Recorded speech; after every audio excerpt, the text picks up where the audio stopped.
This is going to be a session of how do I lead and how do I become victorious with my healthcare. And hopefully we raise some light on some things that maybe inspire you or that you've thought of already. But the thing that let's just start off with some base level questions. Are healthcare costs true or false? Are they some of your highest expenses as it relates to your dealership? It's a necessity. So if it's a necessity, I don't want to necessarily look at it as an expense. I want to make sure I'm getting value from it. Right. And I appreciate you guys coming because I know this may not be the sexiest panel to be on, but hopefully we'll make it impactful for you. Yeah, it's definitely one of our highest costs if you look at it, but from an expense standpoint, and also one that historically has not been going down. And it's a topic, Ed said this isn't the sexiest panel. I joked with you all and I'm like, I hope people show up to this panel because this is a topic I never wanted to know about. I didn't want to have to learn. I didn't want to have to spend time on. I was like, there's so many things in our business I need to be spending time on. Healthcare was never on the top of my list. But it was, I think about 6 or 7 years ago when I met Keith from WellNet, that changed my perspective. And it was about 1.5 years of studying and educating myself on a topic that was originally of no interest, but a huge line on our P&L. Well, being an employee benefits consultant, I will take no offense to no one wanting to get involved with employee benefits. But I will say, working with hundreds of dealerships, we're constantly hearing that it is a very big expense and one of their largest line items. And really, our job as consultants is to help mitigate the risk and control costs so that way you can invest those dollars in other areas of businesses that are really important to you and make a difference to all your team members. And I think, my background coming from luxury and exotic automotive, we always had a saying that if somebody describes something as being expensive, it just means it doesn't have value. And I don't see a benefit to it. And so let's start out with one statistic that I get from SHRM pretty much every year, that 88% of job seekers will place benefits by far and away their highest, most important criteria when looking for a new position. And if you're asking, well, what about work from home? It beats work from home by almost 50% as far as how important that would be for an employee looking for a new job. But that's one thing. And I don't know that we all expected that. But Liza, maybe you could tell us, what are some other things that you guys have learned managing so successfully, leading with this system? What other good positives have you seen come out of it? So I want to set the stage for taking this away from being an expense. And when we talk about the idea that our benefits need to align with the values of our company and be a part of our culture, it takes it off of that expense line and then is that value and investment that Ed was talking about. So when we started leaning into making healthcare a part of not just a benefit, but of a value of being a part of CMA and a part of our culture, we moved to being self-insured 5 or 6 years ago, which a lot of large groups do. But we looked at it from the approach of when we can educate our teams on their own physical well-being and improving their physical health, it's not only going to lower our costs, but there are statistics out there that show that absenteeism goes down by 41% when somebody's considered physically healthy, and intent to leave a job goes down by 69% when they are physically healthy and energized and engaged in what they do every day. So it's not just about healthcare. It's about how do we have a really productive team who's engaged, that wants to be with us long term and has the energy and the excitement to be a part of our team. So we took it way beyond that, and we can talk a little bit about healthcare premium holidays in a bit and how we also are saving them costs.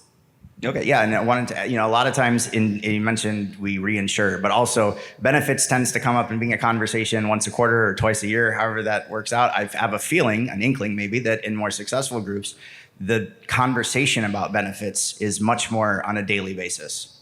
And Ed, you and I were talking, is this something that you guys use up front before anybody has even been welcomed into your culture? Do you use this up front when you're talking to people? Well, it should be something we talk about on the front side of our business. If you look at the ads that's out there inviting people into our store, and all of us need people. I don't care what business you're in. We all need the people, and we need the right people. And we sum it up, our team sums it up with 2 words: great benefits. We offer great benefits. Well, your benefits may set you apart from somebody else, and our team needs to be educated on what those benefits are. And then some of those things that lead to cost is wellness. and having a wellness program and helping our team overcome obstacles that come into play, because sometimes mental health deteriorates physical health. And mental health comes from stress and various other elements. And when we can connect with them and help them through those things, then we reduce the shock charges that really runs the expense up. And Liza, is that similar from what you guys talk about with your incoming people that are looking to come into your company? Yeah, we definitely not only share what the benefits are, but we do talk about the fact that with our healthcare and with our ESOP, so 26% of our company is owned by our employees. And as an owner, they're also going to own their healthcare. That our self-insurance program allows them to educate themselves on how to save the company money and save themselves money. And that every dollar that we save through our self-insurance programs, we give back to the employees to offset their premiums. So 4 out of the last 5 years, we've had at least a couple months a year where we have paid 100% of the premiums for the associates and their families based on the savings that we owned together. We all took responsibility for knowing that you don't go to an emergency room unless it's an emergency, using telehealth when it's applicable, going to generic drugs if you can. And so we share in the responsibility and then share in anything that we save as well. And we share that in an interview. We would tell them that for the last upfront. 5 years, the company has paid for all the healthcare benefits for every associate for at least 2 months. What I hear from that is communication. We're pushing it all the way down to the end user. When we push it all the way down to the end user, they understand it better. And when they understand it better, they want to contribute and be a part of it. So it's the communication element that I hear mostly in that. And, speaking to communication, because we were talking about this a little bit earlier, but, as we've said, benefits truly are a reflection of who you are as a company. And they tell your team members how much you care about them, right? So if you treat benefits as an expense, if you don't invest time and energy in it, they're going to feel that, right, through the benefits package. Whereas if you really dive into their health and well-being and making sure the benefits work for them, they're going to feel that as well. And I think when you have a perfect example of when you have everyone on the same page and a clear message of who we are, what our culture is, and where we want to head, that you can really see the success of that. I was going to say, we just had a really fun contest when you talk about communicating and how much being physically and mentally healthy can improve performance. We just had a super fun contest at CMA, and one of our GMs is here, and each of our markets competed against each other for movement, not just exercise, but movement. And it was a fun, educational way to communicate our health benefits.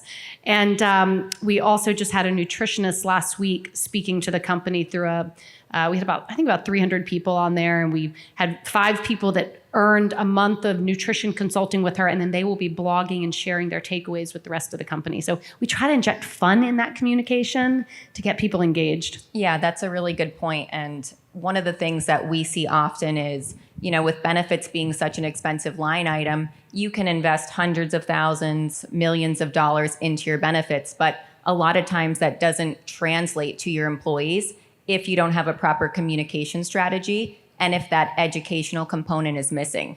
So you might have robust benefits, but if your employees don't understand the benefits and if they don't know who they can call when they have an issue, because it's healthcare, there will be issues, right? They're not going to perceive those benefits as valuable. And a lot of times we see that as being like the missing link for part of a successful benefits plan. So I think a lot of the times we, as a body, are often more reactionary to the healthcare market costs. Let me ask you, Veronica, to start out, if I've seen the light and I want to take the first step, what are some things that you've seen? How does somebody change from being reactionary to their healthcare market and their costs to being proactive about it? What does that look like from your perspective? What are some unique things you've seen? So I think a lot of times dealers fall into being reactive unintentionally. I think benefits tend to be something that maybe is historically left to like an HR director and a broker to make decisions on. And that's really a missed opportunity, right? Because what a lot of times people forget is your healthcare expense is negotiable. We can't negotiate a lot of expenses that we have, but healthcare is one we can have a tremendous impact on. So by really getting engaged, specifically the last few years, we've seen the emergence of more and more cost containment methods become accessible, where you can really kind of reduce and reverse your plan spend. So I think to have success, you want to really work with a strong broker partner, obviously someone that knows dealerships, since it's a really unique and fast moving industry, is helpful. And you also want to make sure that you have vendors that are aligned with your overall objectives. You need a team of people working together really to make benefits run smoothly. And we're able to see great results when all of those pieces come together. So it's not a check the box if you haven't picked up on that yet, and that's what we look at it usually as is we check the box. We got healthcare.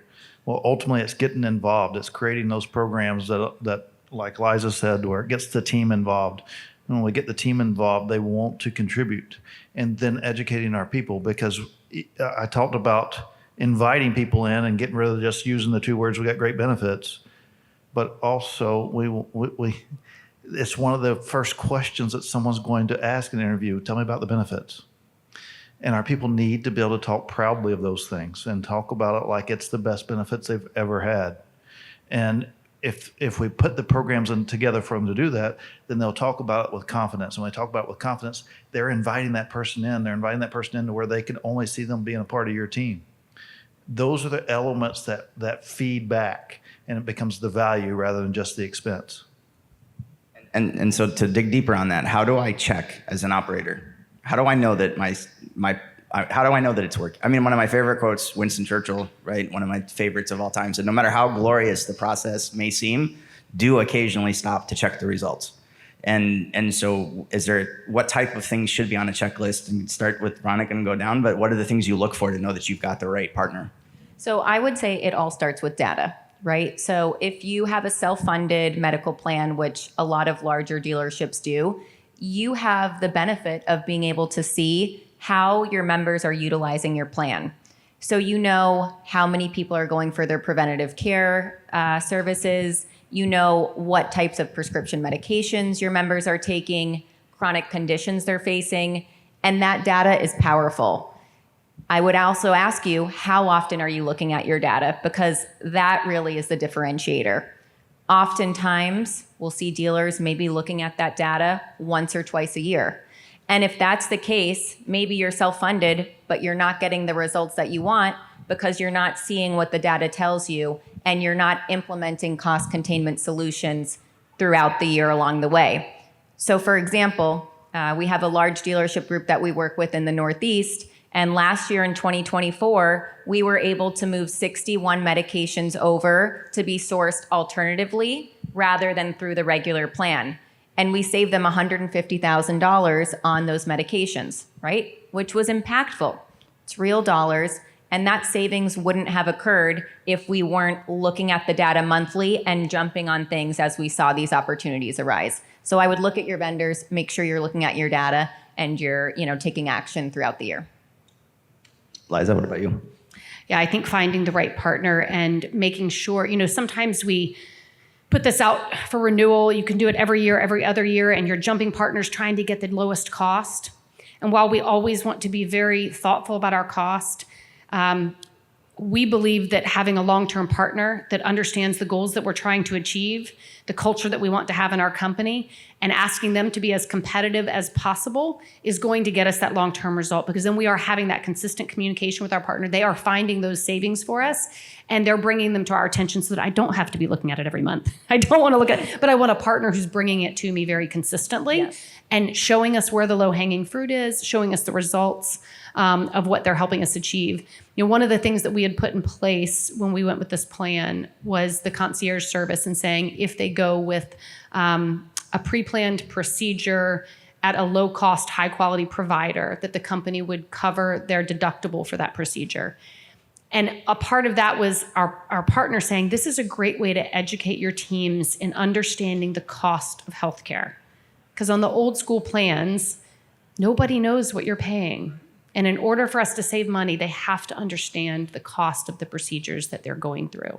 So I think that that's been very helpful. We still have a long way to go, but having a strong partner who is doing exactly what you say, Veronica, has helped us tremendously.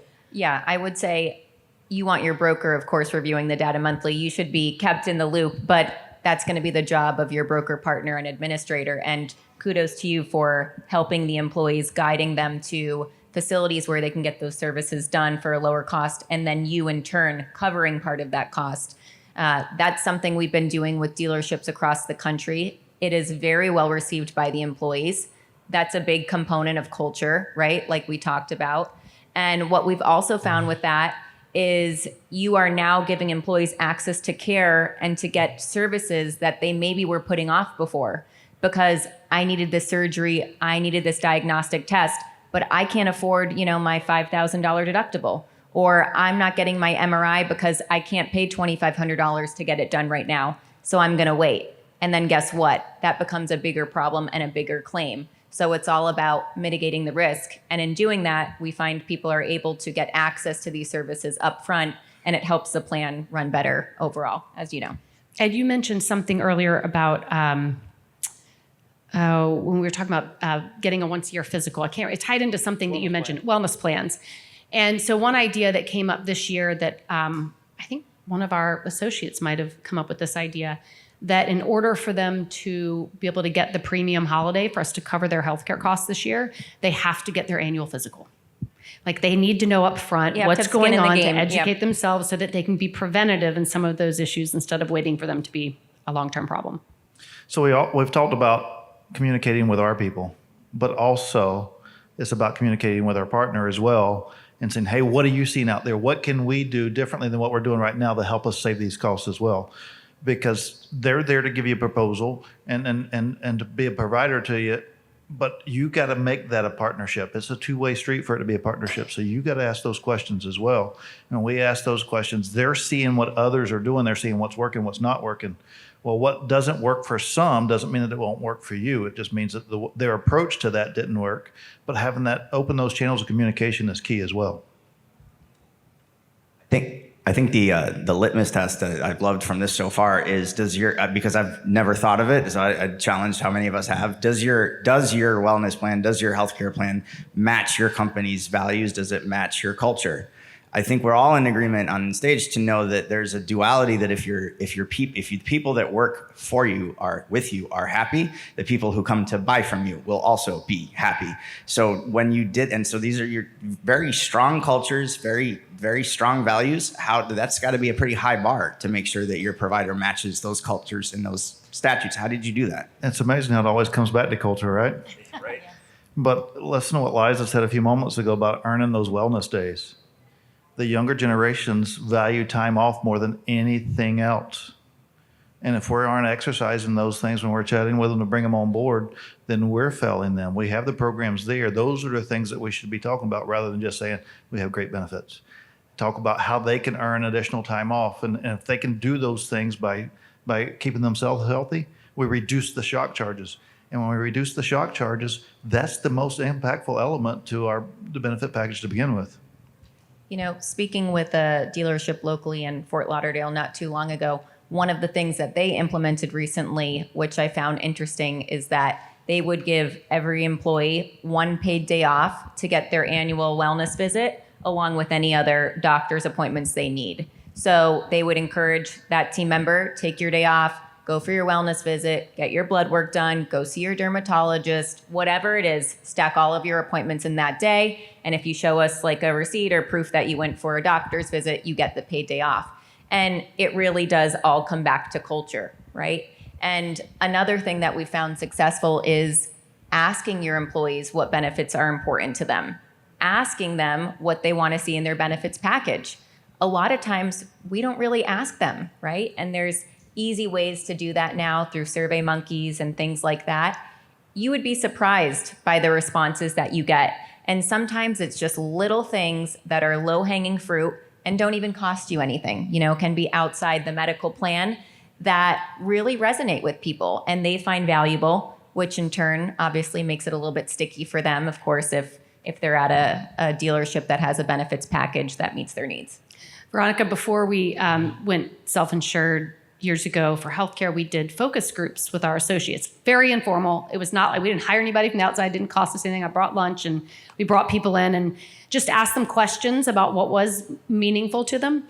And there were 3 people that I can still remember to this day. They were like, can my spouse send you an email with what's important that you need to know about? Always, yes. It's like absolutely. I'd be So one of those. here, making sure that there have been, opportunities when we have benefits meetings. We try to have them at times of the day so that if they do have family members that want to come participate and ask questions, that is also open to them as well. Yeah, well, you're like the gold standard for benefits. So you've got all the best practices in place. But yeah, a lot of times it's the spouse at home that may be making benefits decisions or may have stronger opinions about what plan. And what we found with dealerships is, we go out, we do a presentation, and then the maybe husband will take the booklet back home to the spouse, and they're like, well, what plans do you offer? And they're like, well, we don't know.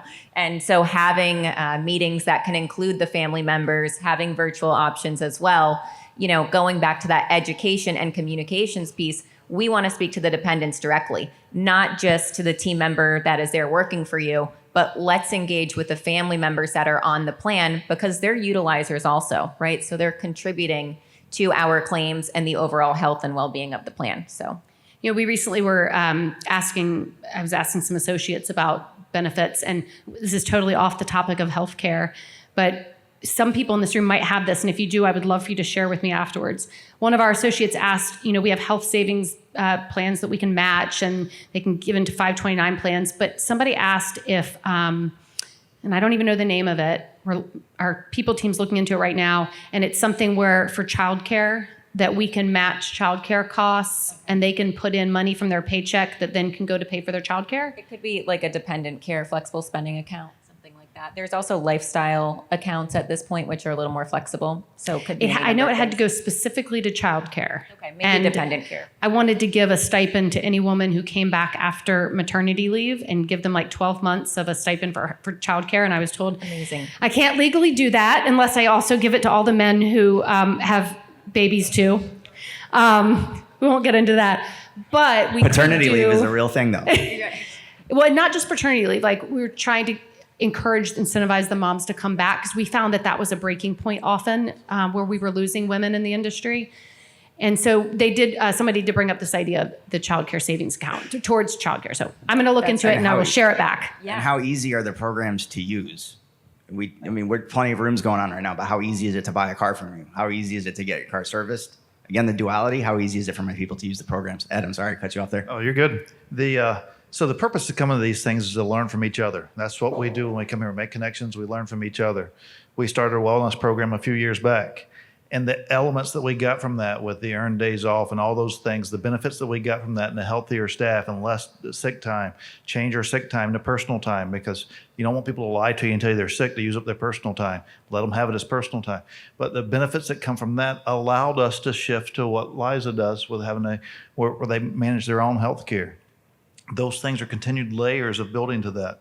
And so I've learned from Liza on some of this stuff, and I hope that you guys take some of this back and learn from it as well. And if you don't have a wellness program, create one. Start looking at those elements because your people will buy into it a lot deeper than you think they will. You think, well, that's just, we're here to sell cars. We're here to service cars. No, we're here to connect with people. And I think they started that with love people more than cars, or maybe that was you. That started, and that's what it is connecting with our people, and then they will bring the value back to us. But if we sit in here and we hear that a wellness plan will help us and we don't go do anything about it, then we hadn't saved anything. But if we take something from every element of what we go into over the next couple of days and take it back to our stores and ask, how can we implement it? You don't have to have a dealership. You can be a technology provider. We all have employees. We all have staff. We're business leaders here. And if we can take something back that helps our people, ultimately you're going to reduce turnover, which costs us money. We're going to reduce our cost of health care because we've made them healthier. And it just continues to layer over and over and over again. So take some of the lessons that we've learned and we're sharing with you and go back and apply them. Ed, you said this morning that, I think it was this morning, maybe I read it in your book. If y'all haven't read his book, I would highly recommend it. That part of our job as a leader is to take the roadblocks out of the way for our associates. And I think we sometimes forget on the benefit side, when you said how easy is it, is to ask them what are the roadblocks for our associates to living a healthier life, mentally, physically so that they can be their best selves in our organization? What are the roadblocks that we can pull out? And sometimes it's that they call the EAP, try to use one of our employee assistance programs and find that you call the phone number and you go through 10 people and you never get to someone who can help. Or maybe they are in a new market where we just bought a dealership and our network doesn't have the doctors, all their doctors aren't in our network and they have to start fresh. So one of the things that I will mention along those lines is every time that we're going into a new market, buying a new store, we ask our partners to overlay all of our benefits into that new market and they will even go as far as pulling all the doctors that those associates currently use and match them up to make sure that they are still a part of our network so that we aren't surprised in that first month when you're trying to connect with a new team and they're saying, gosh, I have to go find new doctors, or my wife is pissed because of X, Y, and Z. So I think that's just another good maybe takeaway for those of you who are growing in new markets. Yeah, that was exactly something that I went through. And I want to be respectful of everyone's time and start to wrap. But this very simplistic sort of nugget that just sticks in my head that Ed, you said, and Liza, you said before our talk was, as you're talking to a team member, telling them, I don't want you to use your PTO for sick days. And everything that stands behind that. It's such a simple thing. I don't want you to use, I mean, if you told that to somebody off the bat, probably the reaction wouldn't be positive. But it's like, let me tell you what I mean by that. I don't want you to have to use PTO for sick days. I'd rather you not be sick, but I can't do that. But I'd rather you not use your PTO for sick days. And both of you have both independently echoed that. That's definitely something I'm taking from here. And if there's any, as the expression goes, burning desires to take us home, then I leave it open to you guys. Or if there's a question to shout out, I'm not sure how that's supposed to work, but I'll take any of those final thoughts. And I thank you guys so much for sharing. So other than a weekly or yearly wellness check, you mentioned as long as they're doing the other things to promote their wellness, what are some of those other things that you're measuring that they do or that you expect? So it's other activities. We pay for someone if they want to join a gym. We'll pay for the membership of that gym.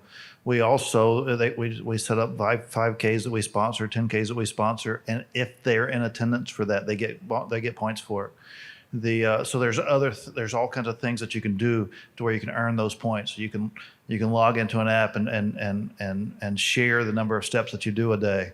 And earn those points, because if we walk 2,000 steps a day, we're probably not doing anything to benefit our health. We may not be deteriorating it, but we're not doing anything to benefit. But if we walk 20,000 steps a day, we probably are doing something to benefit our health.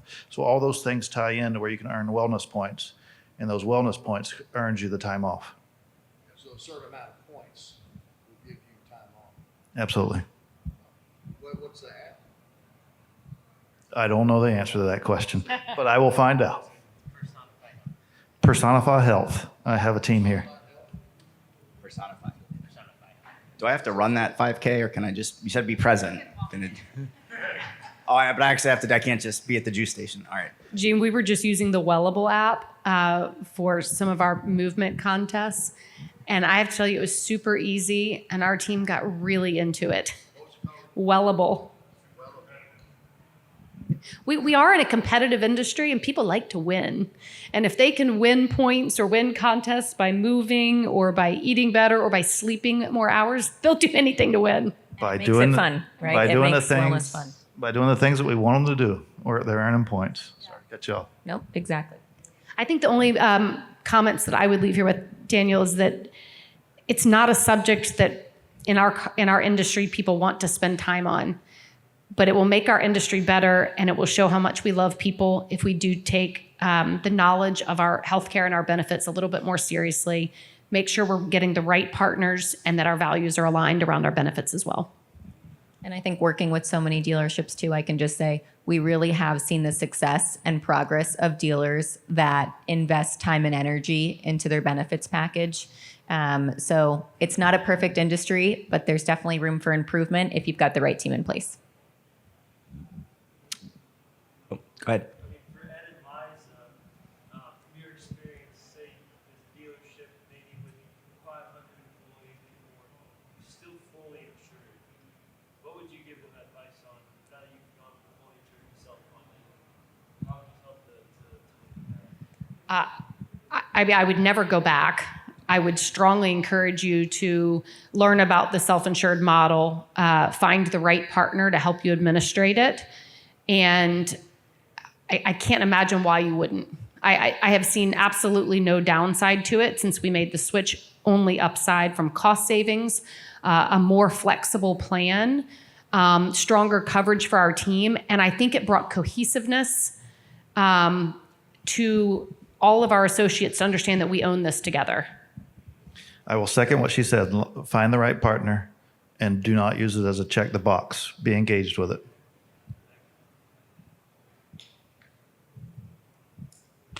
So Veronica, do you promote a wellness app?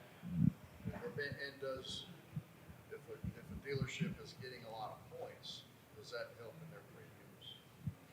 Yeah, so we're agnostic. We work with different wellness vendors. Sometimes apps are used, sometimes maybe just more of like a third-party administrator. I think it's part of an overall benefit strategy. The more time and effort people are putting into their health and wellness, typically that's going to translate to lower claims. Really, the goal of a wellness program is we want to identify potential issues up front before they become big problems, right? So people maybe that have high blood pressure, high cholesterol, they don't realize it because they're not taking the time to go to the doctor. You know, fast forward, that can be a shock claim, that can be a high cost claimant. So if we're doing wellness activities, maybe if we have biometric screenings on site, we can identify some of these things and really address them early. So with that approach, it really does help plans run better over time, right? We can save some costs there. All right. Well, I'm sure everybody will be available for a few questions after, but just to be respectful of the session time, I want to thank you guys for coming up and sharing with us some of what are absolutely the best practices in the industry. Thank you guys for coming. Thank you.